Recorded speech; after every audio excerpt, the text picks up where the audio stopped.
there, it's Elka, And Jen. and we are here for our motivational moment. We weren't here on Monday because it was like Easter Monday, and we wanted to give everyone a 4-day holiday weekend because of the Easter holiday, obviously. But now we are ready back in full force with our motivational moment. We are so excited to have a quote for the day, which is from this gentleman called Bertrand Russell, and he's got some really wise words, but we wanted to pick this one in particular.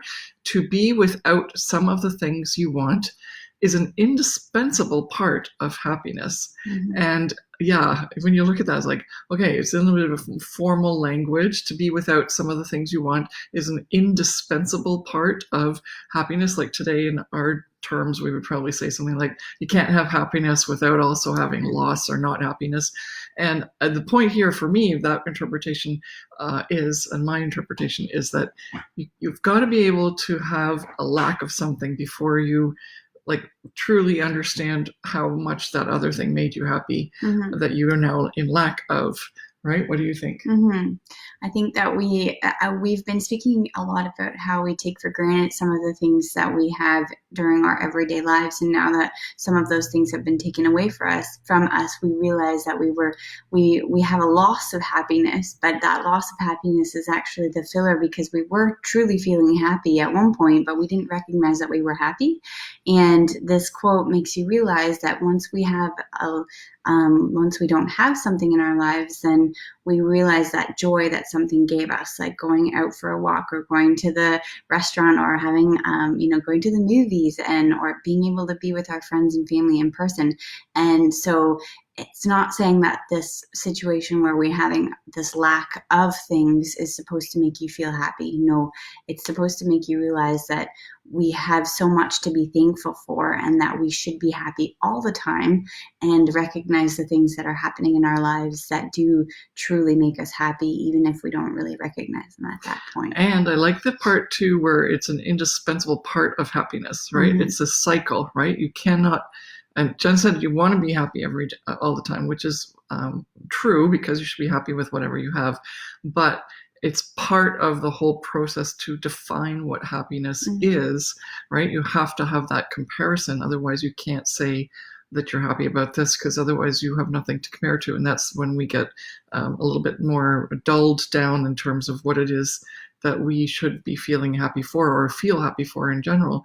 And I like that. I like that it makes you understand that you have to go through that process in order to actually really appreciate the happiness or the times that you do have, rather than it just being like you're in the state of happiness or you're in the state of crappiness. Mm-hmm. And because you're in the state of crappiness, you think it's not fair, it's not nice, it's not what you should be. But on the other hand, to have that experience of not having everything perfect in your life allows you to then bring that joy and pleasure into the times when you are happy, or even find within the crappiness happiness.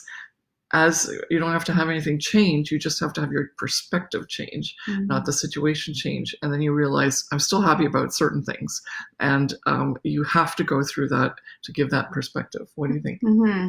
And this has really nothing to do with the whole situation of COVID and coronavirus. But if you think of all of the stories that you've heard of history, and even to do with the Bible, where there were kings and queens or princes who had so much, they had everything and they had all of the stuff that they could always have, but then they felt this lack of happiness, and they wanted more, and they actually sought outside of their palace or sought outside of their family to see what was going on in the real world, so to speak, to actually feel the fact that they were privileged because their happiness was at their certain level of understanding, but they had everything that they needed, so they didn't have that lack, and then they couldn't truly appreciate it. Perspective. Yeah.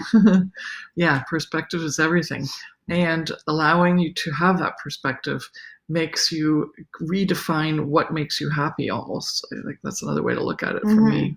I like that part very much because at one point I was just like, oh, well, are we ever going to be able to travel again the way we used to? And but I was like, more, more, more. I want more travel. I want more of this.